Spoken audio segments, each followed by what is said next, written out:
Olá, meus consagrados! Estamos aqui no segundo episódio do BNcast. Agradeço você que se inscreveu no canal, está nos acompanhando. Muito obrigado pela sua presença e participação.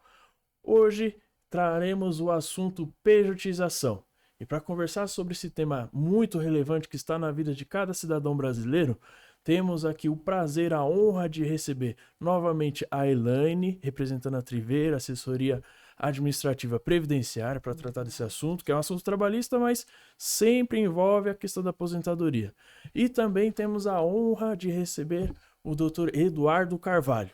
Muito obrigado pela presença de vocês. Obrigada a você. E vai ser um bate-papo muito esclarecedor. Vamos aqui conversar com quem está em casa. Muito obrigado pela presença de vocês, doutor Eduardo. Primeiramente, boa tarde a todos, né? Gostaria também de agradecer o Dr. Bruno, né, pelo convite, né? Fico bastante lisonjeado aí por estar aqui presente, né? E espero que esse nosso bate-papo aí renda bastante frutos, tire dúvidas, né? Principalmente aí dos trabalhadores, né? E esperamos aí que seja uma troca de ideia muito boa.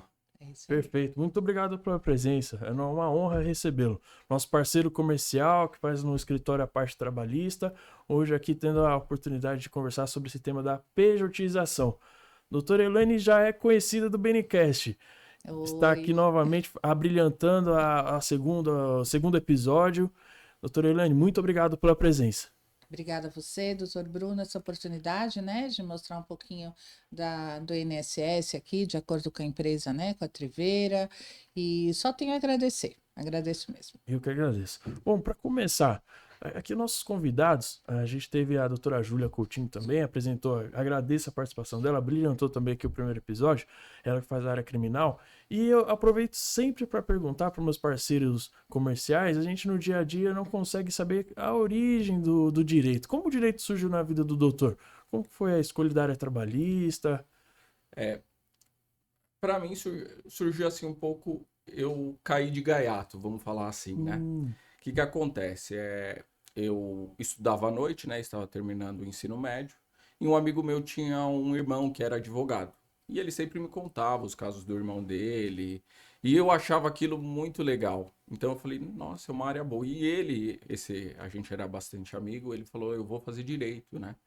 E aí eu falei, vou pensar e talvez vou fazer também. E aí me cadastrei, né, na faculdade. E aí ele também se cadastrou, só que ele pôs como segunda opção educação física. E aí eu prestei, né, o exame, consegui passar. E eu iniciei e ele iniciou também. Só que no primeiro dia ele falou para mim, não, eu iniciei em educação física, eu não vou fazer mais direito. Nossa, Eu achei abandonou. estranho, exatamente, achei estranho, tudo bem. Eu falei, agora eu tô abandonado aqui no curso, não Uhum. conheço ninguém, né?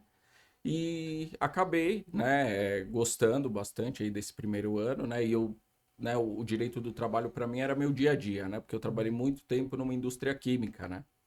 E era meu dia a dia ali, né? E principalmente quando você começa a fazer direito, as pessoas acham que você é advogado. Então, existe muitas dúvidas, perguntas, né? E o direito do trabalho acabou me encantando, né? E eu resolvi seguir aí, né, por essa área jurídica aí, que é o que eu tenho mais conhecimento hoje em dia, né? Que bacana, olha só. Tudo atrelou para hoje termos um advogado de Exatamente. excelência atuando na área trabalhista. E na preparação da prova da OAB, o doutor já escolheu na segunda fase a peça ali, porque só para explicar, a prova da OAB ela é dividida em duas fases, né? Não sei se o Perfeito. doutor prestou também Sim, dessa forma, né? sim, já era. A primeira fase, as questões múltiplas escolhas, e na segunda, você pode escolher um tema. Eu escolhi a área civil, né? Porque meu pensamento na faculdade era toda área civil. Eu tinha uma dificuldade na aula de trabalhista, Imagino. porque os recursos, os prazos são diferentes, né? Por isso que Totalmente. é imprescindível você ter um advogado especialista na sua equipe, no caso, o doutor Eduardo. E o doutor já escolheu na peça da OAB a peça trabalhista? Sim, sim. Eu escolhi a segunda fase, né? A prática trabalhista, que era o que eu mais gostava. E nessa época, eu estagiava num sindicato, né? Então, eu tava ali dia a dia. Então, eu falei, é algo aí que eu vou conseguir ter melhor referência, né? Então, acabei aí optando também pela parte trabalhista, porque tem muita gente que divide. Eu vou para trabalhista que é mais fácil. Porém, a gente sabe que na prática não é isso que acontece, né? Sim. Porque você precisa ter conhecimento na área para fazer a segunda fase de trabalhista, né? Pelo menos é o que eu penso. Sim. Olha, eu sou prova viva que não é mais fácil. Eu vejo na Sim, prática as pessoas acabam tendo dificuldade em ter aprovação na OAB por exato. ir para a área trabalhista, não tem afinidade e por ter esse entendimento errôneo até, né? Ah, a área trabalhista é mais fácil, mas não, é questão de aptidão, questão de ter esse envolvimento com a área a qual o doutor Eduardo possui. Bom, Perfeito. aqui estamos para tratar do tema pejotização. Conhecemos um pouco a história do Dr. Eduardo, então vamos ingressar no tema. Pejotização, só para a gente fazer uma breve introdução. Acredito que todos devam ter já ouvido falar sobre isso, ou já ter uma proposta de trabalho nesse sentido. Acaba sendo muito comum ter acesso a esse termo, pejotização. Com a modernidade das contratações de trabalho, acaba surgindo essas questões. Via de regra, a relação profissional estabelecida pela CLT é um contrato seletista. E ali no artigo 3º da CLT, há pressupostos que falam da relação. Quem que é o empregado? Quem pode ser contratado? Então, acaba que, por vezes, o doutor Eduardo pode explicar com maestria, acaba na relação entre empregador e empregado tentando subterfúgios e acabam atrapalhando, sendo não bem vistos e acabam se resolvendo sempre no Poder Judiciário. Então, o doutor poderia, de maneira simples, falar para quem está em casa como funciona a Em, pejotização? em breve síntese, a pejotização é uma prática empresarial de contratação de pessoas físicas, né? Através de MEIs, né? Então, eles exigem que a pessoa tenha uma MEI, uma EIRELI, né, no nome para contratar. E isso aí gera uma simulação, né, e uma falta de pagamento das obrigações trabalhistas, né, no dia a dia. Então, acaba aí gerando esse desconforto, né, porque quando você contrata uma pessoa nessa modalidade, a pessoa ela não pode ter os requisitos do vínculo de emprego, né? A gente tem um exemplo claro, aí um exemplo claro e clássico, né? Sim. Que é quando um empregado ele é demitido e recontratado através de uma PJ, né? E aí ele exerce a mesma função, tem o mesmo horário de trabalho, recebe salário. Então isso aí é um meio de fraude, né? É visto como um meio fraudulento aí no Poder Judiciário, né? Sim. Porque você está deixando de pagar direitos trabalhistas aí para o trabalhador. Sim, sim. E é um tema super relevante. Peço que você que está nos acompanhando, deixe nos comentários. Você já teve alguma proposta de trabalho assim? Conhece alguém que trabalha dessa forma? Porque o que acontece? O trabalhador que se enquadra na CLT, ele deve ter alguns requisitos ali estabelecidos no artigo 3º da CLT. Encaixa subordinação. Se você tem um chefe, já é um requisito de você ser seletista. Se você recebe um salário oneroso e você recebe pelo seu trabalho, é outro requisito. Habitualidade. Se você tem a obrigação de ir lá bater um ponto, está lá frequentemente no seu posto de trabalho. E se é pessoa física, se você tem que pessoalmente no seu trabalho exercer a função, não pode mandar o colega, por exemplo, hoje tem um jogo, vou assistir, não estou a fim de trabalhar, vou mandar meu colega lá exercer a função. Então, se esses requisitos se encaixam, então, mesmo que você esteja não registrado como um seletista, carteira registrada, que é o Perfeito. tradicional, você Exatamente. pode ter os direitos e ser reconhecido no Poder Judiciário. Com certeza. Exato. A doutora Elaine, até incluí-la, isso tem grandes implicações na hora da aposentadoria, certo? Porque a ideia, assim, até é um ponto que o doutor trouxe, que acaba sendo uma fraude. Pelo fato de você não ter os recolhimentos do INSS, que é um credor também. Porque, assim, vamos ser bem claros. No Brasil, você contratar uma pessoa, isso pensando como o empregador, o empresário. Você contratar um funcionário, você tem o ônus frente ao seu trabalhador Perfeito. e há outros credores. É claro, no Brasil até se fala que é muito caro você contratar um funcionário. Sim, A carga carga tributária, né? Exato. Doutora Helene, em breve síntese, como que isso abala o empregado? Quem é contratado dessa forma na questão da aposentadoria? Tem muitas implicações? Sim, na hora da aposentadoria tem muita implicação. Primeiro, tem uma implicação para o INSS, ele acaba arrecadando menos, então isso vai atrapalhar a aposentadoria aí de muita gente, né? Agora, o que que acontece? Hoje, a pessoa que é PJ, então ela pode ter uma SLU, uma limitada, uma Eireli, né, uma MEI, se ele arrecadar 8%, 11%, não arrecadar mais ou menos na faixa de 20%, o que que vai acontecer? Ele ou vai receber pouco, receber um salário mínimo, que hoje é Sim. 1.518, ele nunca vai receber um valor maior que esse, ou então ele simplesmente não vai conseguir se aposentar por tempo de contribuição. Então, tem gente que trabalhou 18 anos como CLT e depois mais 10 anos como PJ. Esses 10 anos, se não for feito um planejamento, o que que vai acontecer? Ele não vai conseguir se aposentar. E aí ele vai conseguir se aposentar só, quem sabe, por idade e com um valor muito pequeno. Então, isso é um fator aí que pode atrapalhar muito. Então, acaba que no mercado de trabalho, até agora a economia está um pouco mais aquecida, os postos de trabalho sendo retomados, mas havia grande uma proposta de uma certa liberdade numa contratação, mas acaba que você ganha de um lado, talvez ali uma certa liberdade, uma flexibilização em horário, mas tem esse reflexo na aposentadoria, e é algo que deve ser analisado, né? Eu acredito que sim, porque infelizmente as pessoas aqui no Brasil, eles não têm o costume de fazer um planejamento, Sim, né? Então a pessoa está ali trabalhando. Está trabalhando. Dependendo do valor que ela ganha, obviamente a alíquota vai ser maior e ele vai ter uma aposentadoria melhor. Mas se você não fizer um planejamento para saber como você vai estar com 60 e poucos anos, fica uma coisa muito instável. sim. Então, é muito importante. Então, eu acho que abala muito essa situação.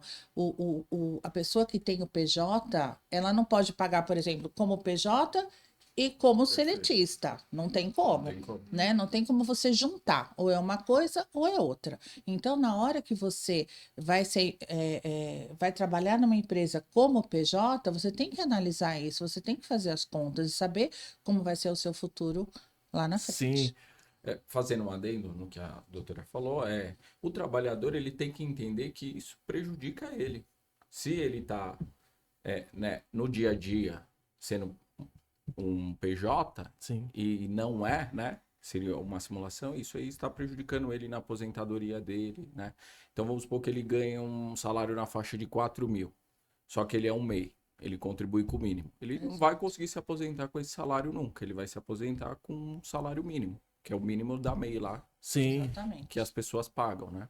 exato. E até isso importante que o doutor Eduardo falou, que é exatamente isso. O que que a pessoa pensa? Como ela não conhece o regime da Previdência Social, ele acha que, 4.000 reais, eu vou me Sim, aposentar mesmo com esse, acho que eu vou ganhar esses 4 mesmo. Exatamente. Eles não têm ideia que aquilo não, que a alíquota que você paga realmente pela MEI é uma alíquota mais baixa e você vai ter só um salário mínimo na época. E aí você vai tomar um susto, sim. né? É Exatamente, isso que com certeza. acontece, A infelizmente. liberdade vai custar caro no planejamento. Por isso que você tem que fazer Exatamente. um planejamento.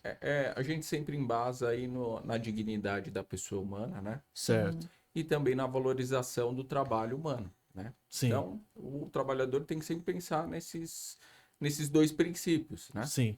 Então, por isso que é uma fraude, né? Considerado uma fraude aí no Poder Judiciário, né? Na esfera aí da Justiça do Trabalho. Exato. O doutor abordou um tema, quando o doutor fala em dignidade, dos princípios, o que é utilizado ali como embasamento para entrar com o processo, daí pensando em quem está em casa. Ele analisou, viu do lado do empresário, a gente já pode categorizar como uma fraude, porque, como mencionado, você acaba deixando credores, a parte governamental ali, que faz a roda girar, acaba não sendo beneficiado, não tem o recolhimento, então é prejudicada. Então, por isso é categorizado como uma fraude. Agora, do lado do trabalhador, que muitas vezes nem tem essa informação que ele está sendo lesado, a doutora B mencionou a questão da aposentadoria, ele deve estar em casa pensando, opa, talvez eu me enquadre nesse caso, como que eu consigo pleitear esse direito? Como que está hoje na Justiça do Trabalho um processo? Como que é? É muito difícil você comprovar que você está sofrendo uma pejotização? É aquilo que a gente sempre fala, depende, Sim, né? Então, o trabalhador, ele estando nessa situação, o que ele já tem que pensar? Em guardar prova, né? Então, é um e-mail com uma subordinação, ó, você tem que fazer desse jeito, não é desse jeito que você tem que fazer, do jeito que você quer, desse jeito. A pessoa, por exemplo, ela não tem horário, né? Se ela é uma PJ legalizada, ela não pode ter um horário de trabalho. Então, vamos supor que o chefe, né, a subordinação, chegue também um e-mail ou alguma questão de falar pessoalmente, ó, o seu horário é das 8 às 5, que você tem que vir esse horário. É. Então, isso aí tudo são características de prova para uma possível ajuizamento de ação trabalhista, né? Sim, sim. Então, a pessoa que está vivendo isso, ela já tem que começar a pensar nisso, guardar esse tipo de prova. Tá? É Exato. muito importante para conseguir, porque na Justiça do Trabalho é prova, tudo demanda prova. Né? Então, muitas vezes clientes me procuram e falam, não, doutor, mas tem câmera. Mas a empresa vai juntar essa câmera? Como que a gente vai conseguir obrigar ela a juntar? De repente ela chega e fala, ó, foi apagada as imagens, não tem mais essa imagem. É, e a produção de prova contra si mesmo, né? É muito É importante. muito difícil a empresa Já ceder entraria, né? imagens. Desculpa interromper o doutor, Não, sim. no ônus da prova. Ônus da O prova. ônus da prova é de quem alega, né? Sim. Algumas situações têm a inversão. Porém, a maioria é o ônus da prova, é sempre do trabalhador, né? Um dano moral, a questão do vínculo, né? Nesse caso, ainda a Justiça do Trabalho tem reconhecido que quando a empresa alega uma prestação de serviço, o ônus da prova inverte. Então, ela tem que provar que não tem os requisitos da subordinação. Tá? Isso é importantíssimo. Porque na prática, você aí de casa, que o doutor brilhantemente trouxe ao tema. Então, a justiça já está reconhecendo que a empresa, por exemplo, vamos jogar isso na prática, porque é o nosso intuito aqui traduzir o juridiquês. Então, você aí de casa ingressou com uma ação falando, opa, eu sou pejotização, mas eu tenho os direitos de um seletista. Então, se na resposta, na defesa da empresa, ela menciona que não, você não era um seletista, você era um prestador de serviço. Perfeito, E existe tipo de contratação, tá? Você é contratado. Mas o que acontece? O que difere um seletista de um seletista de um prestador de serviço? O prestador de serviço, ele não necessariamente ele precisa cumprir esse horário que o Dr. B mencionou. Exatamente. Por exemplo, Ele tem liberdade, né? A liberdade, exato. Então, se você te prometer a liberdade, mas estão te escravizando com um ponto, Exatamente. então você não é um prestador de serviço. Essa é a grande mensagem que nós trazemos. Então, Exatamente. a questão do ônus da prova, então se a empresa, recapitulando, né? Se a empresa ela alega que é um prestador de serviço, dentro do processo, quem tem que provar é a empresa. Então já tira um peso das costas do trabalhador, né? Com certeza. Exato. Muitos advogados não sabem disso, né? Porque é uma prática, né? Quem está ali no dia a dia que tem esse conhecimento, né? Sim. Então, geralmente você tem que já informar o juiz. Ó, excelência, eu li a defesa e eles estão alegando prestação. Então, eu gostaria de inverter o ônus. Então, eu quero escutar primeiro a empresa, né? Para depois eu verificar se eu vou precisar fazer essa prova. Entendi. Geralmente, na prática, é isso que deveria acontecer. Sim, Tá? sim. Ah, excelente. E eu queria fazer uma pergunta para o doutor. É o seguinte, hoje no Brasil, eles estão usando muita gente hoje para fazer CPJ. É muita gente mesmo? Ou ainda você acha que o doutor acha que o regime seletista ainda está grande como era antigamente? Como que está hoje essa história? E as pessoas também que são pejotizadas, elas sofrem tanto com isso que tem que realmente ativar o judiciário? Sim, é aquilo. A gente não pode generalizar que todos são fraudulentos. Existem os legais também, que a pessoa tem a liberdade dela, não existe a subordinação. Porém, na maioria, infelizmente, existe a simulação. Né? Que nem, por exemplo, hoje em dia estão contratando muito essa questão de call center, estão contratando PJs. Entendeu? Ah, não, você é PJ aqui. Você vai trabalhar como PJ. Só que na prática a gente sabe que o que acontece? A pessoa tem horário. Sim. A empresa exige atestado médico. Tem um chefe. Tem um chefe. Eles tem pedem um salário, até entendeu? um atestado médico. Exatamente. Sendo PJ. Sendo PJ, E na no call prática. center? É. Incrível isso. Então tá acontecendo muito isso ainda. Nossa. Entendeu? E assim, o que aconteceu que mudou? Né? Por que as empresas continuam fazendo isso? Porque teve algumas decisões do STF, que correm até hoje aí, né? Que, por exemplo, é comprovado que a pessoa teve todos os requisitos do vínculo de emprego, porém chega no STF, o STF fala simplesmente que não, que o juiz não seguiu o entendimento dele, né, que é legalizada a contratação de pessoa jurídica. Só que o STF, a gente tem que entender que ele não analisa fatos, né, na prática. Então, o juiz lá de baixo, o juiz que analisou, o tribunal que analisou, ele verificou todos os fatos e foram comprovados. Então, o STF nem deveria analisar essa questão, né? Porque não pode analisar fato. É vedado isso pela lei, né? E acaba indo lá e voltando o processo para o juiz dar uma nova decisão com base nesses entendimentos do STF. O que acaba prejudicando o trabalhador, né? Então, isso é muito ruim, né? Essas decisões que não poderiam ser analisadas e são analisadas e o processo, né, que seguiu todo o rito normal, acaba sendo nulo, né? Anulado, né? Sim, Vamos sim. colocar assim, e tendo que retornar para o juiz e analisar com base nessa decisão. Então, a competência do STF é praticamente relativa, e aí depois tem que chegar e voltar para uma nova análise. Nova análise, porque não foi Complicado, seguido, né? exatamente, não foi seguido lá o entendimento do STF sobre a possibilidade de Incrível contratação de empresa terceirizada através de pessoa jurídica, né? Nossa, isso Nossa. traz uma insegurança jurídica tremenda. Total. Muito. Isso aí é muito debatido aí no meio trabalhista, né? Porque a justiça do trabalho não está servindo para nada na prática. Sim, É. Porque ela tá para chegar até combater. o final, E aí ela exatamente. combate esse tipo de fraude. Porém, chega no nosso STF e acaba retornando para o juiz ter que dar uma nova decisão com base nisso. Só que já foi analisado todos os fatos do processo. Já foi comprovado os requisitos do vínculo de emprego. Sim. Então, isso jamais poderia ocorrer de chegar uma decisão, né, que foi analisado os fatos no STF. Isso, na prática, é tanto tempo que se perde com essa anulação Exatamente. de um processo, é algo tão danoso para o trabalhador isso E acontecer. levam anos, né? Exato, é terrível, é temerário acontecer isso dentro do Poder Exatamente. Judiciário. Aqui eu gostaria de fazer até uma pergunta mais filosófica. Aqui, eu sempre gosto de fazer essa pergunta para os meus colegas da área trabalhista. Eu, como advogado, o advogado ele já é acostumado a não ser mais seletista, né? A partir do momento que você Exato. entra na faculdade de Direito, eu acho que a primeira aula que nós temos é que você dificilmente vai ter sua carteira assinada. Exatamente.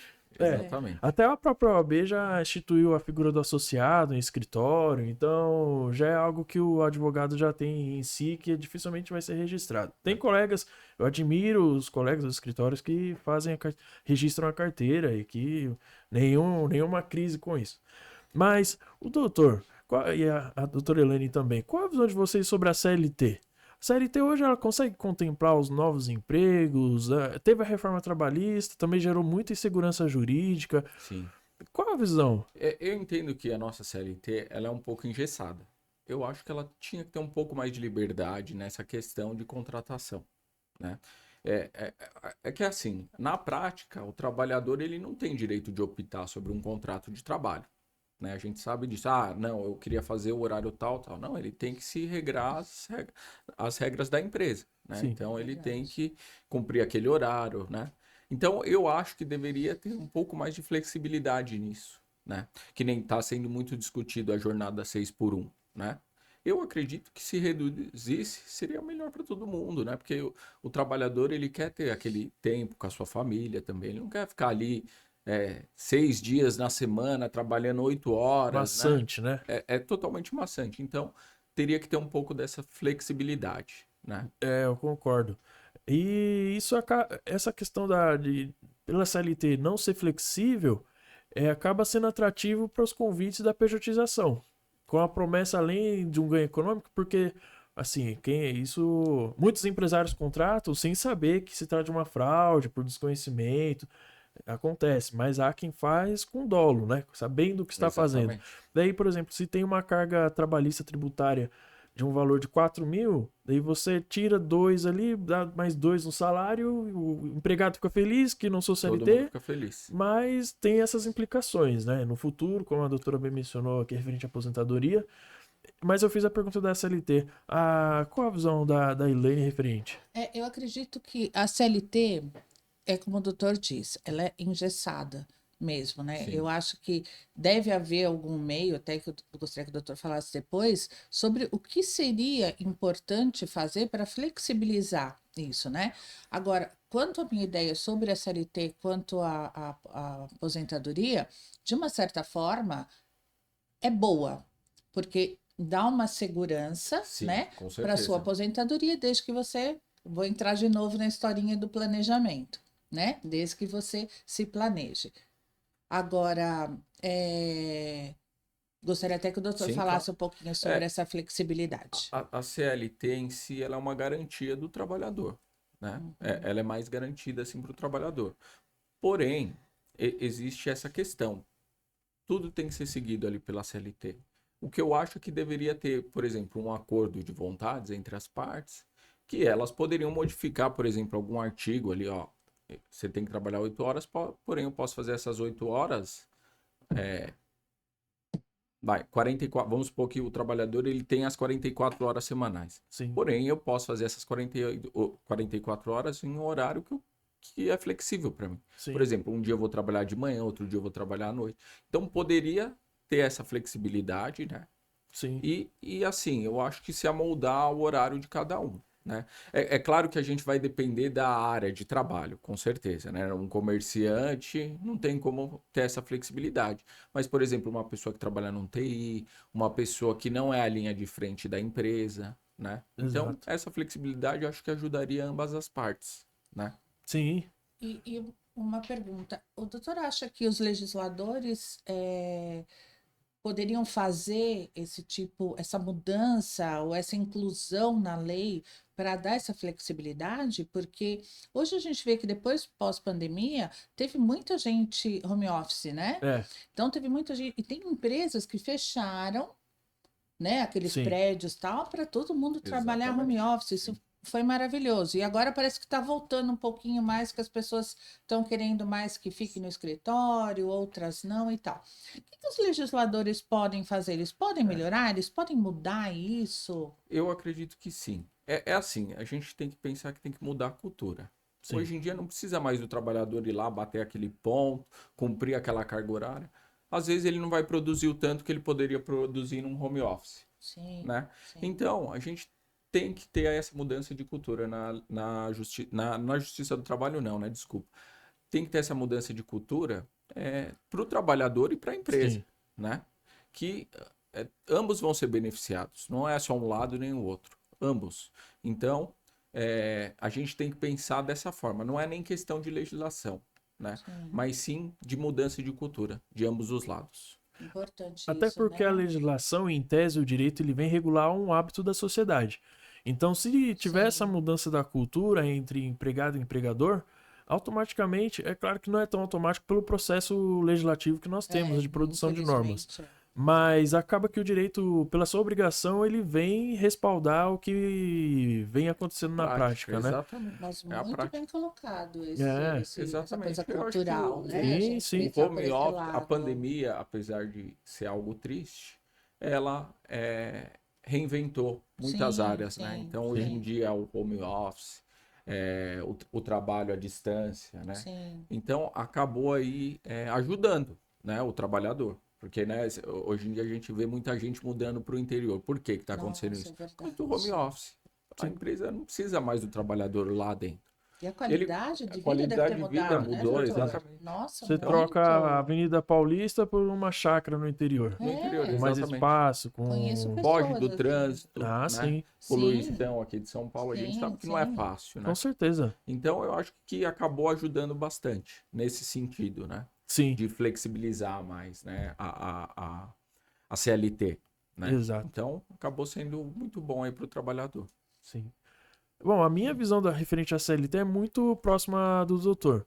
Eu acredito que deveria ter uma flexibilização E o que acontece? A própria modificação que tivemos com a pandemia acelerou muito o desenvolvimento, as relações de trabalho e talvez a legislação que foi a CLT foi feita inspirada foi Getúlio Vargas, inspirada numa lei Exatamente. italiana. Antiga. Então, só historicamente para vocês verem aonde ela vem, qual é a base, qual é a origem.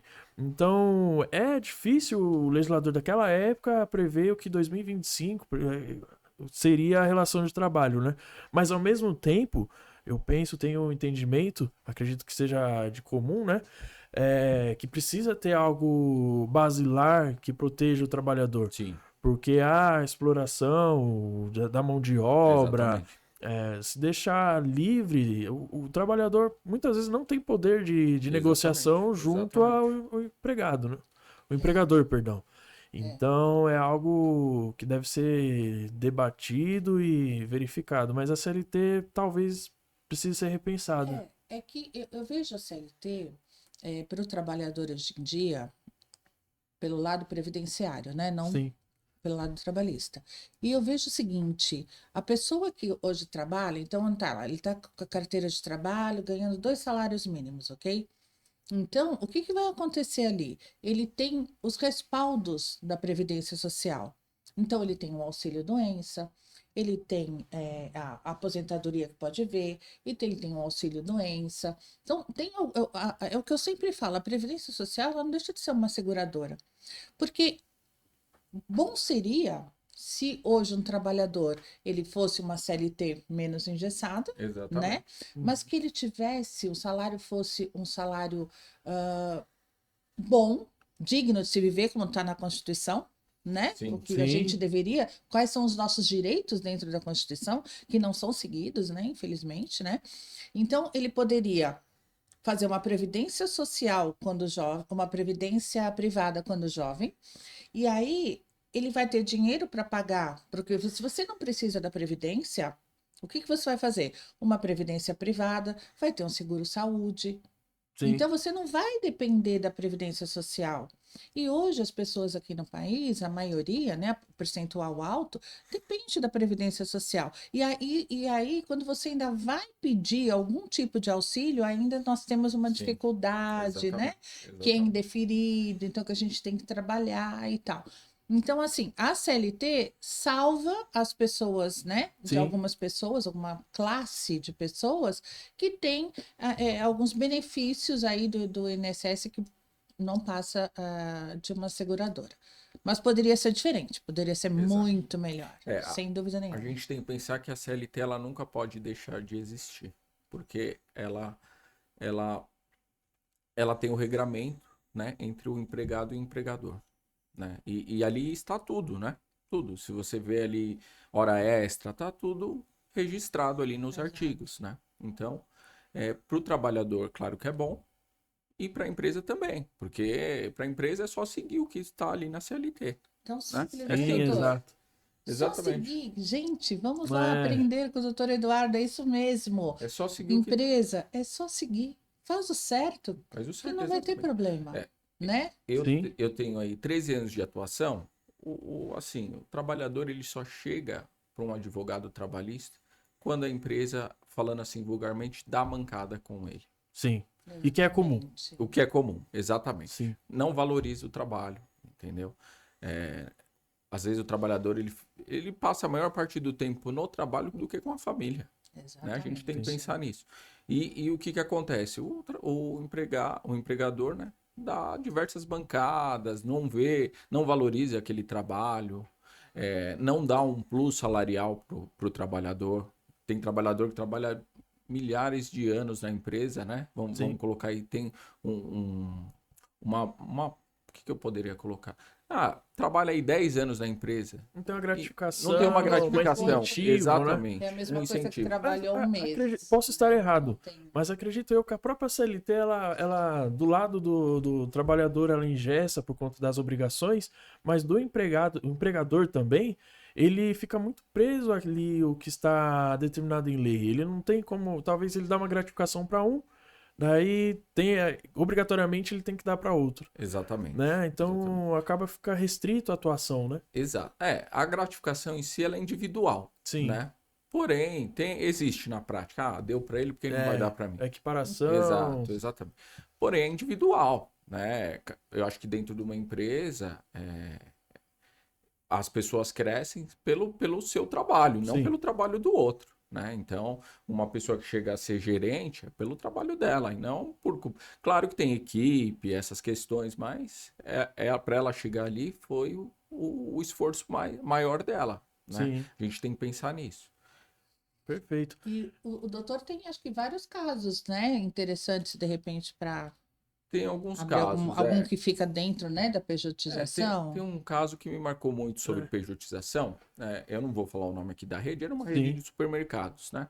E o que eles faziam na época? Eles faziam a contratação através de um programa, chamava Programa Família. Então, eles faziam tipo, de uma reunião com várias famílias, né? Entrevistavam famílias e verificavam se aquela família tinha um perfil de comandar aquele mercado deles. Um mercado de bairro, vamos supor, um mercadinho de bairro. E essa família acabou sendo aí escolhida para fazer. Só que como que era o contrato? Não, você vai administrar o mercado e vai receber uma porcentagem aqui do lucro. Só que nisso, quem que trabalhava? A mãe, o pai, o filho, o outro filho, a esposa do filho. Então era uma família. Pejotizava a família toda. A família. E pior que não tinha nem... Eles não exigiam pejotização, não exigiam que as pessoas tivessem uma pessoa jurídica por trás. Então, contratavam, faziam esse contrato, falando que era um programa, que era um benefício para a pessoa, e a pessoa muitas vezes trabalhava 7, 8 anos lá, e de um dia para o outro o mercado chegava e falava, ó, não tá dando certo, não tá dando lucro aqui o seu mercadinho, então a gente não quer mais vocês aqui. E aí, simplesmente a pessoa saía com um pé na frente e outro atrás. Nossa, que absurdo. Exatamente. É um programa que dava certo em outros países, né? Uhum. Salvo engano, esse programa começou na Espanha, e aí eles migraram para cá, porque é uma rede internacional, né? Sim. E aqui no Brasil, simplesmente, acontecia isso. Aí, essa família me procurou. E eu entrei com um processo com todos. Aqui, em primeira instância, teve uma pergunta do juiz que a minha cliente acabou respondendo assim: mas a senhora não sabia que você não seria registrada? Minha cliente simplesmente pegou e falou: não, para mim, como eles estavam me pagando, eu não sabia que ia ser registrado. E nesse detalhe a juíza falou: não, a própria reclamante, né, a trabalhadora, alegou que não sabia que não era registrada. E isso ela acabou indeferindo a nossa ação. Porém, a gente recorreu e o desembargador, como tiveram vários outros casos, falou: não, esse programa aqui no Brasil não funciona. Eles estão simulando, eles estão fraudando a legislação trabalhista. E conseguir reverter todos os casos nesse sentido. Entendeu? Até porque no artigo 3º da CLT não é um dos requisitos para você ser contratado como seletista o conhecimento ou não do registro, né? Exatamente. É isso que a juíza acabou se apegando, porém isso não é um requisito. O requisito é comprovar a habitualidade, pessoalidade, onerosidade. Sim. É isso. Comprovou esses requisitos, não tem por que a juíza se apegar numa pergunta, né? Sim. Ao meu ver aí... impertinente, né? impertinente ao caso e simplesmente falar que por causa disso não tem o vínculo de emprego. Não foi reconhecido o vínculo de emprego. Né? Exato. Agora, uma questão. Aquele profissional que é prestador de serviço, já sabe, é conhecedor, assim, da sua condição, qual é a questão da aposentadoria? Muito se fala do planejamento previdenciário. Como que funciona isso na prática?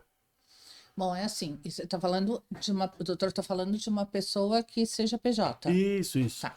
A PJ funciona da seguinte maneira. Depende do PJ. Sim, claro. Né? O velho depende. Até no escritório nós temos esse serviço de planejamento previdenciário, né? Exatamente, temos sim. Porque o PJ é aquela velha história, né? Ele depende, se a empresa for muito grande, Exato. obviamente vai ser, né? Sim. Vai ser Do diferente. recolhimento, né? Tudo isso. Né? Tem o recolhimento realmente Vários vai ser fatores. diferente. Mas é aquilo que eu falei. Muita gente que abre MEI ou uma sociedade individual, né? Que é uma LTDA, mas simples nacional e tudo. O que acontece? Ela pode pagar, vamos supor, ele tem depende do prolabore dele. Então, ele tem um prolabore bom, ele vai ter provavelmente um contador, né? Sim. Que vai falar para ele o quanto que ele pode recolher, o quanto ele deve recolher, creio Exatamente. eu, né? Mas também tem muito contador que não tem esse conhecimento, né? Sim. Então aí o importante é buscar um profissional na área previdenciária justamente para planejar o quanto ele vai ganhar quando ele estiver mais velho. E dá para fazer isso, dá para fazer. Mas, infelizmente, aqui as pessoas não procuram, elas vão pagando aleatoriamente aquela alíquota e se surpreende no final de tudo. Verdade. É algo que entra também na questão cultural, né? Sim, Na questão de um planejamento.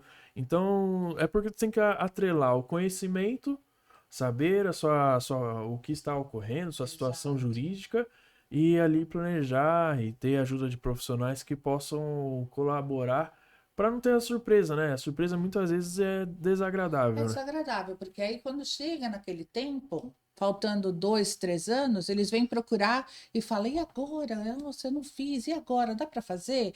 Mas não dá para fazer uma revisão, mas não dá. E aí você tem que, né, Sim. tentar dar um jeito e nem sempre dá nem certo, sempre né? a legislação permite. Não, nem sempre dá certo, é bem É complicado. bem complicado. Por isso, nós estamos aqui do BNcast, trazemos profissionais gabaritados como o Dr. Eduardo, a Elaine, sempre para procurar temas atuais que vão de fato melhorar a sua vida, ter o conhecimento para você não ter essas surpresas desagradáveis. Olha, estamos chegando ao final do nosso BNcast. Agradeço muito a presença dos doutores. Acredito que você de casa conheceu sobre o assunto pejotização. Caso tenha dúvida, pode entrar em contato, deixe seu comentário. Se você gostou, curte, siga o nosso canal do YouTube e muito obrigado por acompanhar. Gostaria de agradecer as considerações finais. Doutor, como que nós conseguimos seguir os trabalhos? Tem rede social, Instagram? Tenho rede social. Você consegue deixar na Sim, lista ou conseguimos. prefere que eu fale? Ou Tá. pode falar também. Pode falar? Como A preferir. minha rede social, né, tem a do escritório, né, Sim. que é o nosso escritório, e tem a minha rede profissional, que é educarvalho.adv. Essa é do Instagram, tá? E no Facebook também, educarvalho.adv. Eu Doutor, sou né? adepto daquela frase. Se junte aos bons para você melhorar. É Então, por verdade. isso que o doutor certeza. faz parte da nossa equipe É isso. e Perfeito. junto com toda a assessoria do escritório. Existe uma frase também que fala assim, quem divide multiplica, né? Exato, exatamente. Hoje em dia a gente tem que pensar sempre assim, né? A gente Perfeito. não consegue ser bom em tudo. Sim, Não. A gente consegue, né, se aperfeiçoar, mas Exato. não ser o profissional desejado ali. Às vezes você não gosta da matéria, não tem entendimento. E essa eu acho que é uma frase que tem que ficar aí, né? Para quem tá começando, né? E aqui É isso. uma outra lição. Desconfie de advogado que fala que é especialista em mais de uma área. No Brasil que nós vivemos, com as atualizações jurídicas, legislativas que possui, é quase humanamente impossível um advogado ser especialista em 2, 3, 4 áreas, tá? Exato. Então é um cuidado que se deve ter. Exatamente.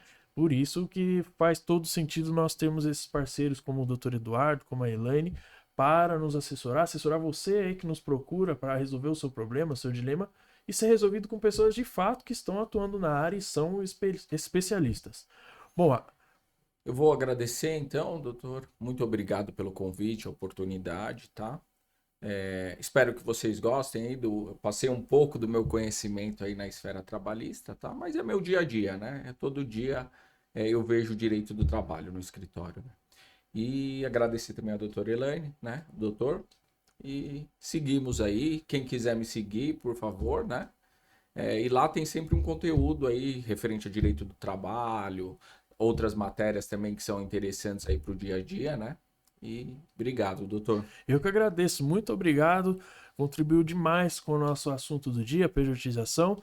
A doutora, as considerações finais. Agradeço pela presença novamente, abrilhantando o segundo episódio do BNcast.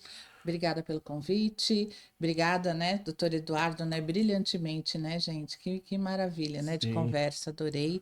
Bom, só tenho a agradecer. Quem quiser seguir, né, triveira.admprev, estamos lá no Instagram, né? E estou à disposição. Perfeito. E minhas redes sociais, vou deixar aqui na descrição também, mas é brunonovaes.adv, advogado contra bancos, pode seguir, tem um conteúdo lá jurídico, também o conteúdo do BNcast. Siga o nosso canal, compartilhe, curta se você gostou do nosso episódio. E aqui o Juridiquês é traduzido.